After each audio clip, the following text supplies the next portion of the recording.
Hey, yo, did Prophet Muhammad marry his own daughter-in-law? Let's get into it. So welcome back to episode 5 of Sex and Allah. Throughout this series, we've been asking one simple question. What do Islam's own sources actually teach about sex, marriage, and Muhammad? Today, we're going to examine one of the most controversial stories in all of Islam. And before we begin, let me ask you a question.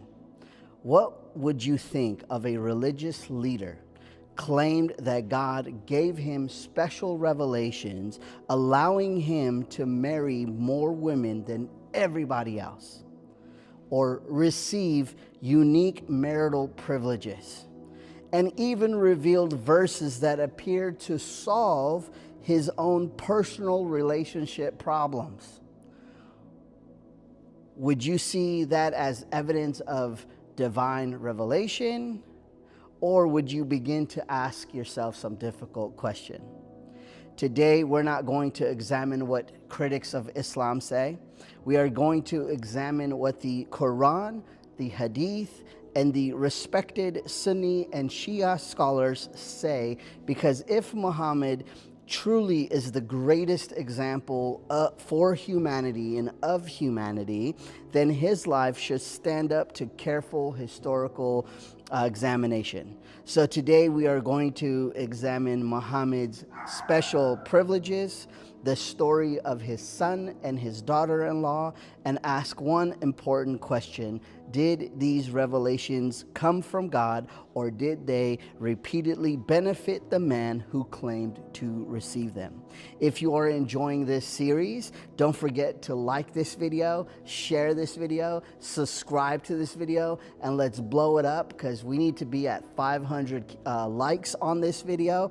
And so let's look at the evidence together, right? So one of the most interesting discussions in classical Islamic scholarship appears in the Tafsir al-Qurtubi. Al-Qurtubi lists 16 privileges for the Prophet, which were unique to Muhammad himself. Some related to worship, some related to warfare, but many concerned marriage and family life.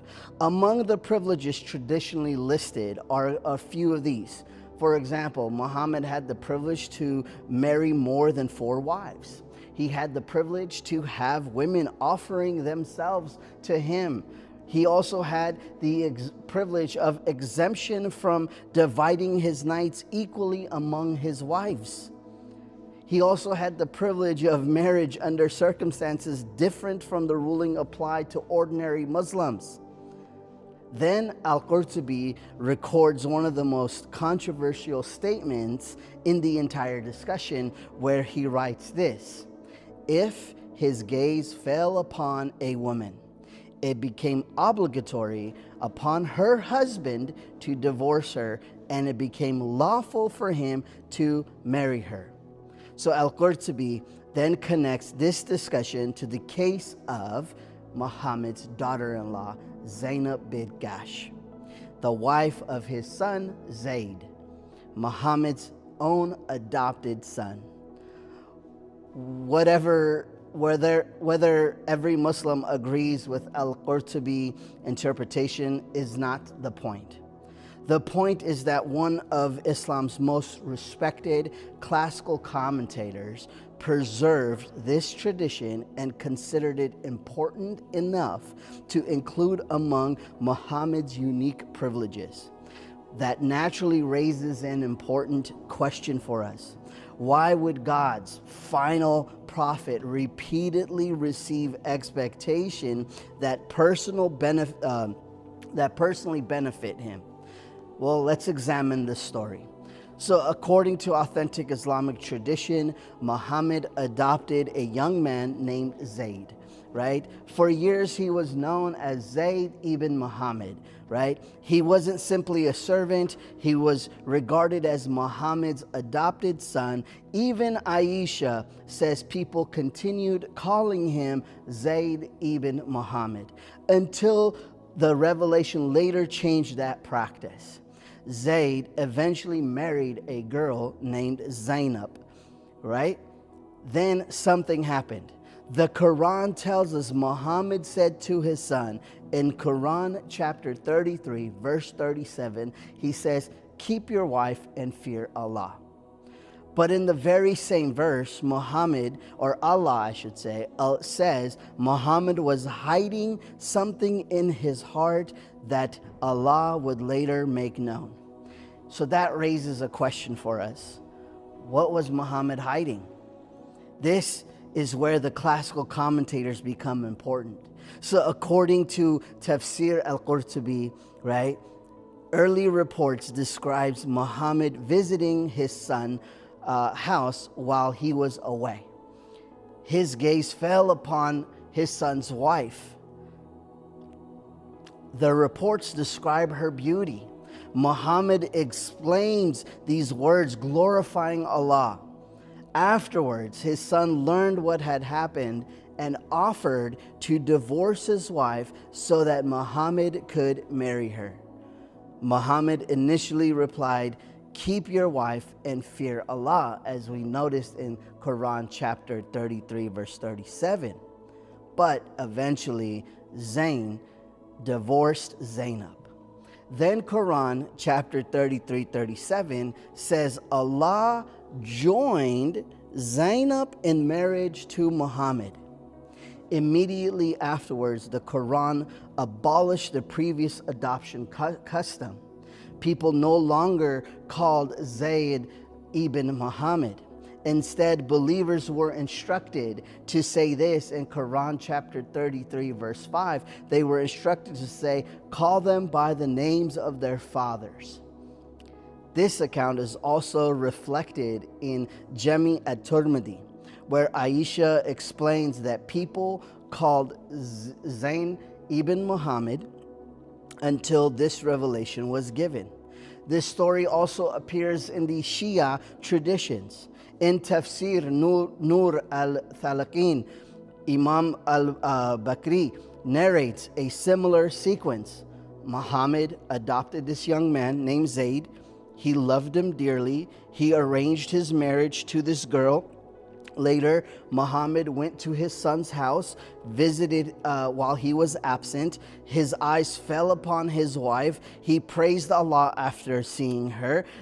When his son learned about this, he offered to divorce her so that Muhammad could marry her. Whether one reads Sunni or Shia sources, both of these preserve the same central sequence of events. But now let's ask a few honest questions, okay? So if another religious leader today claimed God revealed verses allowing him to marry his adopted son's former wife, would Muslims believe him?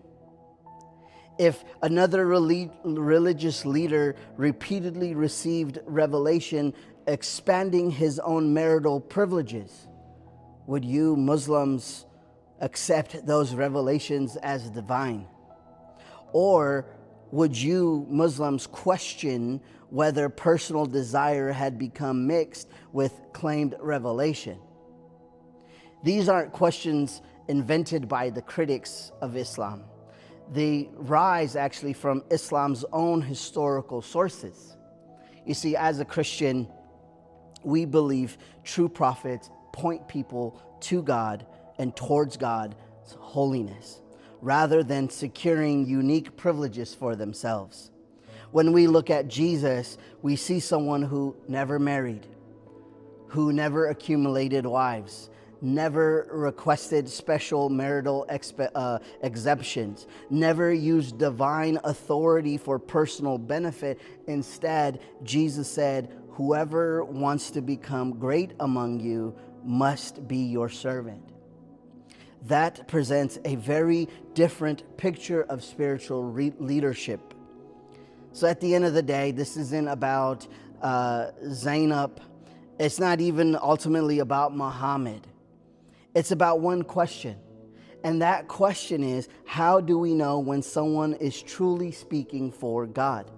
If someone claims to be God's final prophet, yet repeatedly receives revelation that seem to benefit his own personal life.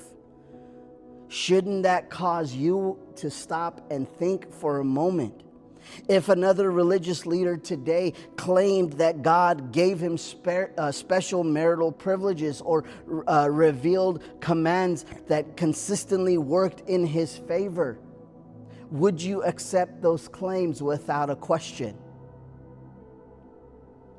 Or would you carefully examine those evidences? That's the challenge I want to leave you with. Don't accept my conclusion simply because I said them.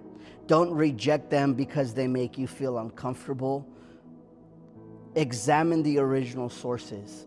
Compare the evidence. Ask difficult questions. Test every claim. And most importantly, ask God to guide you to the truth wherever that truth may lead. Because the truth never fears investigation. If this episode challenged you, let me know in the comments today. I'd love to hear your thoughts. I'd love to hear what you have to say. Let's keep the conversation respectful. Maybe not. It's up to you. We'll go however you want. And if you enjoyed this episode of Sex and Allah, please don't forget to like, comment, and share this video. And I'll see you in episode 6. Until next time, peace.